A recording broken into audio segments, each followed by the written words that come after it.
Muy buenos días a todos los hinchas de Colo-Colo. Estamos aquí para analizar lo que fue el empate de Colo-Colo en su visita a la cuarta región ante Coquimbo por 0-0. Un partido extraño, en donde en el primer tiempo fue principalmente dominio de Coquimbo y el segundo tiempo más favorable para Colo-Colo. Hay que decir que la ausencia de Paiva se hace pesar mucho. A principio de año uno decía tenemos a Damián Pizarro y el que no lo hayan vendido, o sea, el que lo hayan vendido a Italia, pero que lo hayan dejado que jugara Copa Libertadores, obviamente era algo muy positivo.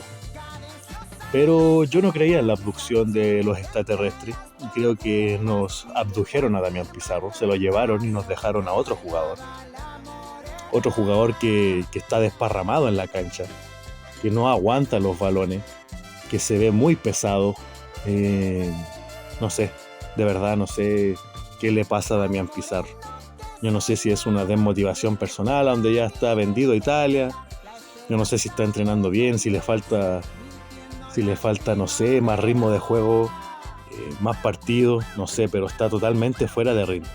De verdad es preocupante porque no logró suplir mínimamente a un centro delantero, que era lo que necesitábamos en el día de ayer. Por lo mismo uno decía a principio de año que ojalá hubiese llegado un volante habilitador, más un centro delantero, más un lateral. Era cantado, todos los hinchas yo creo que concordábamos en lo mismo, pero no ocurrió. Por lo general yo diría que el dinero se fue más en Almirón y en Vidal. Ahí estuvo la inversión de Colo-Colo para ver si podía pelear en algo la Libertadores. Pero en este mismo canal dijimos que bueno hubiese sido que llegara Cabral a Colo-Colo, que lo vimos en este partido ante Coquimbo. Y el otro día me puse a mirar O'Higgins con Universidad de Chile. Vi un volante que se llama Martín Serrafiore, muy bueno también. Yo no entiendo cómo esos jugadores pueden llegar a otros equipos chicos, con todo respeto a O'Higgins, y se le adelantan a Colo-Colo en traer jugadores de nivel. Porque un jugador así andaría muy bien en Colo-Colo, un volante de salida que aguanta muy bien el balón, que gira muy bien. Y algo así uno necesita si uno quiere ir a pelear mínimamente una Copa Internacional. Un muy buen volante de salida y un muy buen centro delantero. Y creo que Colo-Colo se quedó corto en los refuerzos pensando en Copa Libertadores. Por lo general yo no es tanto lo que veo de fútbol chileno, pero cada vez que lo veo es como de sentido común cuando uno dice este jugador le iría bien en Colo-Colo, un jugador así necesitamos en Colo-Colo. Me pasó hace muchos años cuando vi a Lucas Barrios jugar por Cobreloa ante Universidad de Chile, todas las complicaciones que le causó a un central como Waldo Ponce. Cuando yo lo vi dije inmediatamente ese jugador necesita Colo-Colo, y ya sabemos cómo le fue a Lucas Barrios en Colo-Colo, muy bien en ese entonces. Entonces a veces sentido común, tú cuando tienes un delantero físicamente muy potente, de ese tipo de delanteros que cuesta mucho mover, que a los centrales les cuesta mucho marcar, para ir a Copa Internacional está cantado que necesita un jugador con esas características. Y al parecer los únicos que no lo ven son los dirigentes de Colo-Colo, los veedores.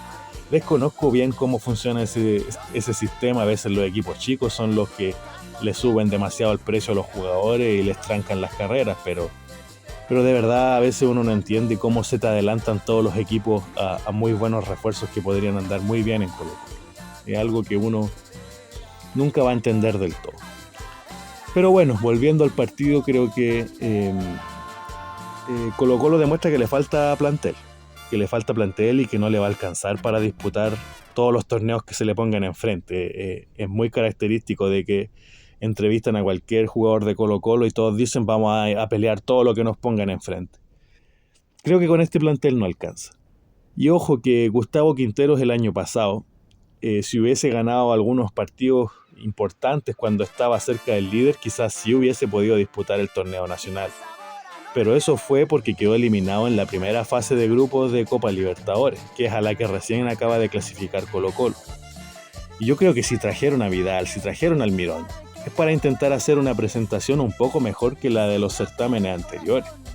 Por tanto no creo que el objetivo sea quedar eliminados en fase de grupo y después ir con todo al torneo local. Yo creo que todos queremos y preferimos de hacer una presentación más digna en Copa Libertadores, lo que venimos esperando por muchos años. Y es el objetivo principal. Siempre hay que priorizar Copa Libertadores. Y este año yo creo que no nos va a alcanzar para pelear en ambos frentes. Colo-Colo demostró ayer que si no está Paiva le cuesta mucho reemplazarlo, si no está Vidal le cuesta mucho reemplazarlo. Entonces es complicado jugar Copa Libertadores y ser competitivo en el torneo local, para cualquier equipo. Quizás no tanto para los brasileños y los argentinos que tienen unos planteles millonarios donde tú sacas a uno y entra otro mejor que viene de proyección, en fin. Son equipos distintos. Pero la Copa Libertadores en general es complicada de afrontar. Tienes que hacer muchos viajes, tienes que viajar, embarcar, después llegas a una ciudad, tienes que hacer una combinación, volver a embarcar, llegas con un horario cambiado, después tienes que volver a tu país, llegas a otro clima también, donde juegas con humedad, donde juegas con altura. Es un desgaste físico muy importante y tienes que dosificar siempre, tienes que estar sacando a la mitad de los que jugaron en Copa Libertadores para después poner a la otra mitad en el torneo local. Y eso es lo difícil de afrontar. Por lo general el hincha cae en estas opiniones que hacen algunos periodistas muy simplistas, las opiniones que dan, muy simplistas, donde te dicen un jugador profesional puede perfectamente jugar 2 partidos a la semana. Creo que eso no es tan simple de declarar, de decir un jugador puede perfectamente jugar 2 partidos a la semana. De partida los periodistas no saben cómo viene un jugador físicamente, no saben si arrastra alguna dolencia. Y distinto es cuando tú afrontas un partido donde dominas las acciones, que es lo que hemos hablado en este canal. Es distinto cuando tú dominas un partido en donde atacas en determinados momentos, donde sabes dónde tienes que apretar, le cedes cierta posición al rival, cierta posesión de balón, dominas las acciones en general, dominas los ritmos de juego. Es distinto cuando tú dominas un partido, haces mucho menos desgaste físico.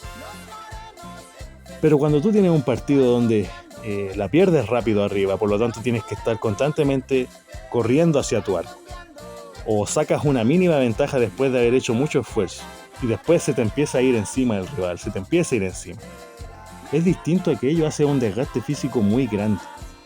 Entonces no es llegar y decir, no, es que un jugador profesional tiene que rendir, para eso lo trajeron, es su trabajo, tienen que prepararse físicamente. Es verdad, si los jugadores tienen una preparación física para afrontar esto, pero es distinto al nivel de exigencia que tú lo sometes cuando tienes que jugar un torneo internacional, cuando tiene que meter, cuando tiene que correr. Uno de los técnicos que sacó mayor rendimiento físico a su equipo fue Jorge Sampaoli. Por lo general los hinchas lo ponen de ejemplo a él, que él fue competitivo en todos los frentes. Sí, de cierta forma tienen razón, fue competitivo en Sudamericana y en Libertadores y ganó sus torneos locales respectivos, eso es verdad. Pero, ojo, que habían playoff en ese entonces, pero además de eso, Sampaoli es la persona que no tiene ética, es una persona que en el fútbol es nefasta. Es nefasta, a él no le interesaba si sus jugadores estaban en buenas condiciones, si se podían lesionar, ni nada por el estilo. Sampaoli le negó a algunos de sus jugadores salir a jugar al extranjero. Es decir, les trancó sus posibles carreras internacionales. Entonces no es un ejemplo muy digno de considerar. A él lo único que le interesaba era salir campeón. Para él el fin justificaba los medios, entonces hacía lo que fuese necesario por obtener su objetivo final. Y eso creo que no era muy ético. De hecho, hubo una fecha donde no prestó sus jugadores a la selección chilena porque supuestamente estaban lesionados. Y a la semana siguiente, esos mismos jugadores corrían como gacela en el Superclásico contra Colo-Colo.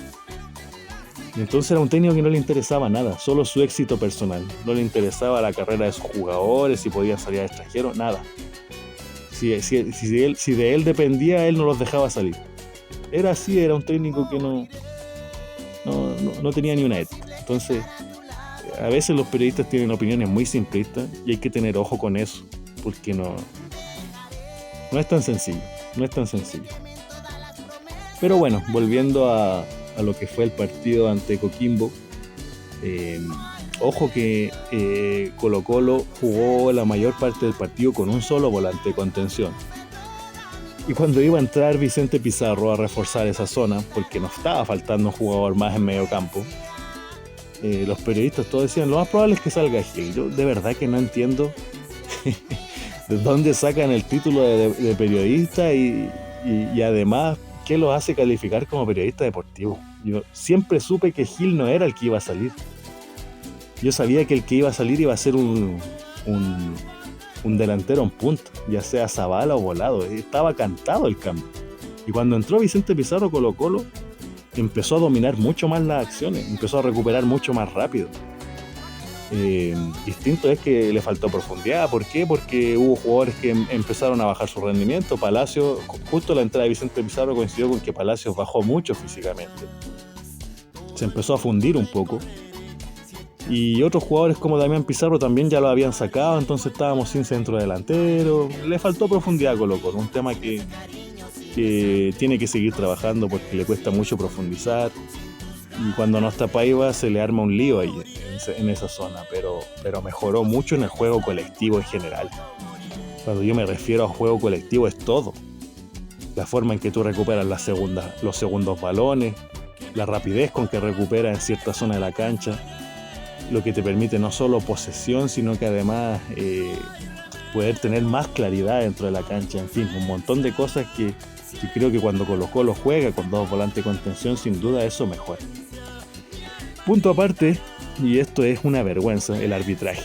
Increíble que no le cobren un penal a Opaso por un manotazo que lo dejó sangrando, y esa misma jugada fuera del área no solo la cobre, sino que le ponga amarilla a los jugadores.